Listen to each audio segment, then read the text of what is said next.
Today's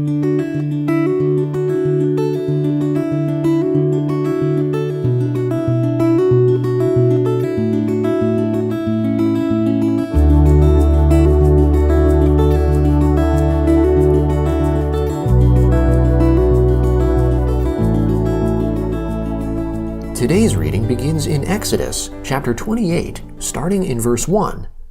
Bring Aaron your brother and his sons with him near to you from amongst the children of Israel, that he may minister to me in the priest's office, Aaron with Nadab, Abihu, Eleazar, and Ithamar, Aaron's sons. You shall make holy garments for Aaron your brother, for glory and for beauty. You shall speak to all who are wise-hearted, whom I have filled with the spirit of wisdom, that they make Aaron's garments to sanctify him, that he may minister to me in the priest's office. These are the garments which they shall make: a breastplate, an ephod, a robe, a fitted tunic, a turban, and a sash. They shall make holy garments for Aaron your brother and his sons, that he may minister to me in the priest's office. They shall use the gold, and the blue, and the purple, and the scarlet, and the fine linen. They shall make the ephod of gold, blue, purple, scarlet, and fine twined linen, the work of the skillful workman. It shall have 2 shoulder straps joined to the 2 ends of it, that it may be joined together. The skillfully woven band which is on it shall be like its work and of the same piece, of gold, blue, purple, scarlet, and fine twined linen. You shall take 2 onyx stones, and engrave on them the names of the children of Israel, 6 of their names on the one stone, and the names of the 6 that remained on the other stone, in the order of their birth. With the work of an engraver in stone, like the engravings of a signet, you shall engrave the 2 stones, according to the names of the children of Israel. You shall make them to be enclosed in settings of gold. You shall put the 2 stones on the shoulder straps of the ephod, to be stones of memorial for the children of Israel. Aaron shall bear their names before the Lord on his 2 shoulders for a memorial. You shall make settings of gold, and 2 chains of pure gold. You shall make them like cords of braided work. You shall put the braided chains on the settings. You shall make a breastplate of judgment, the work of the skillful workman. Like the work of the ephod you shall make it, of gold, of blue, and purple, and scarlet, and fine twined linen you shall make it. It shall be square, and folded double. A span shall be its length, and a span its width. You shall set in it settings for stones, 4 rows of stones. A row of ruby, topaz, and beryl shall be the first row, and the second row a turquoise, a sapphire, and an emerald, and the third row a jacinth, an agate, and an amethyst, and the fourth row a chrysolite, an onyx, and a jasper. They shall be enclosed in gold in their settings. The stone shall be according to the names of the children of Israel, 12, according to their names, like the engravings of a signet, every one according to his name. They shall be for the 12 tribes. You shall make on the breastplate chains like cords, of braided work of pure gold. You shall make on the breastplate 2 rings of gold, and shall put the 2 rings on the 2 ends of the breastplate. You shall put the 2 braided chains of gold in the 2 rings at the ends of the breastplate. The other 2 ends of the 2 braided chains you shall put on the 2 settings, and put them on the shoulder straps of the ephod in its forepart. You shall make 2 rings of gold, and you shall put them on the 2 ends of the breastplate, on its edge, which is towards the side of the ephod inward. You shall make 2 rings of gold, and shall put them on the 2 shoulder straps of the ephod underneath, in its forepart, close by its coupling, above the skillfully woven band of the ephod. They shall bind the breastplate by its rings to the rings of the ephod with a lace of blue, that it may be on the skillfully woven band of the ephod, and that the breastplate may not swing out from the ephod. Aaron shall bear the names of the children of Israel in the breastplate of judgment on his heart when he goes into the holy place, for a memorial before the Lord continually. You shall put in the breastplate of judgment the Urim and the Thummim, and they shall be on Aaron's heart when he goes in before the Lord. Aaron shall bear the judgment of the children of Israel on his heart before the Lord continually. You shall make the robe of the ephod all of blue. It shall have a hole for the head in the middle of it. It shall have a binding of woven work around its hole, as it were the hole of a coat of mail, that it not be torn.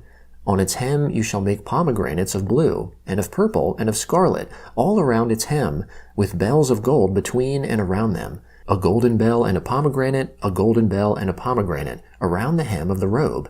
It shall be on Aaron to minister, and its sound shall be heard when he goes into the holy place before the Lord, and when he comes out, that he not die. You shall make a plate of pure gold, and engrave on it, like the engravings of a signet, holy to the Lord. You shall put it on a lace of blue, and it shall be on the sash. It shall be on the front of the sash. It shall be on Aaron's forehead, and Aaron shall bear the iniquity of the holy things, which the children of Israel shall make holy in all their holy gifts. And it shall be always on his forehead, that they may be accepted before the Lord. You shall weave the tunic with fine linen. You shall make a turban of fine linen. You shall make a sash, the work of the embroiderer. You shall make tunics for Aaron's sons. You shall make sashes for them. You shall make headbands for them, for glory and for beauty. You shall put them on Aaron your brother, and on his sons with him, and shall anoint them, and consecrate them, and sanctify them, that they may minister to me in the priest's office. You shall make them linen pants, to cover their naked flesh. They shall reach from the waist even to the thighs.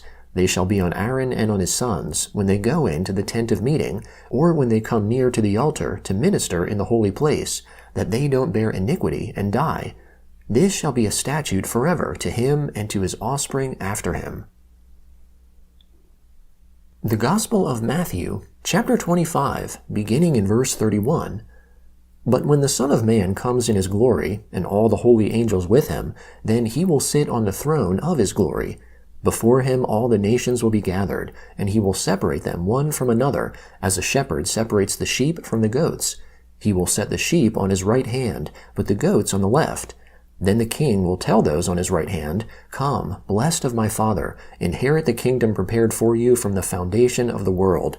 For I was hungry, and you gave me food to eat. I was thirsty, and you gave me drink. I was a stranger, and you took me in. I was naked, and you clothed me. I was sick, and you visited me. I was in prison, and you came to me. Then the righteous will answer him, saying, Lord, when did we see you hungry and feed you, or thirsty and give you a drink?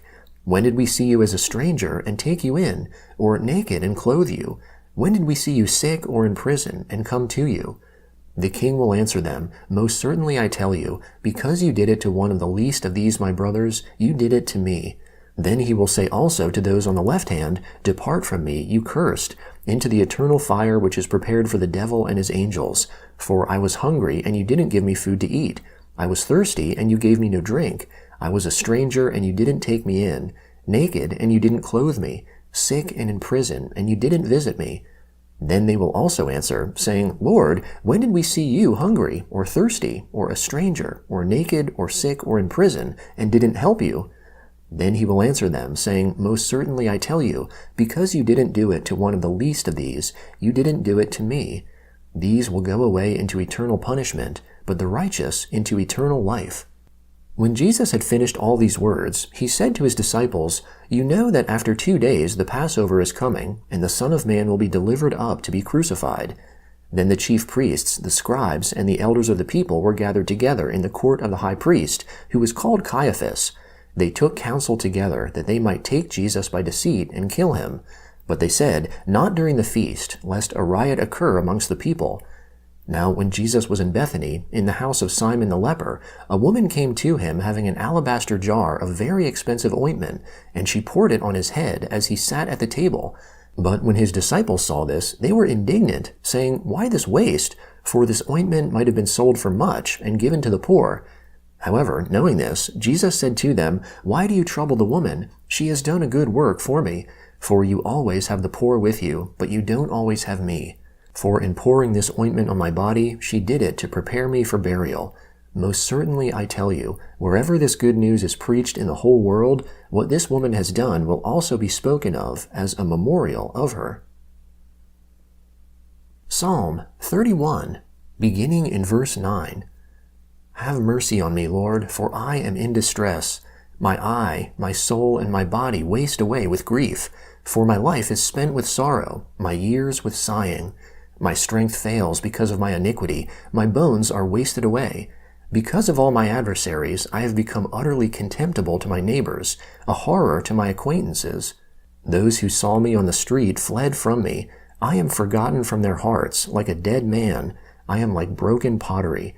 For I have heard the slander of many, terror on every side, while they conspire together against me. They plot to take away my life.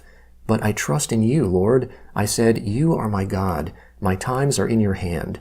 Deliver me from the hand of my enemies, and from those who persecute me. Make your face to shine on your servant. Save me in your loving kindness. Let me not be disappointed, Lord, for I have called on you. Let the wicked be disappointed. Let them be silent in Sheol. Let the lying lips be mute, which speak against the righteous insolently, with pride and contempt. Proverbs chapter 8, beginning in verse 12. I, wisdom, have made prudence my dwelling. Find out knowledge and discretion. The fear of the Lord is to hate evil. I hate pride, arrogance, the evil way, and the perverse mouth.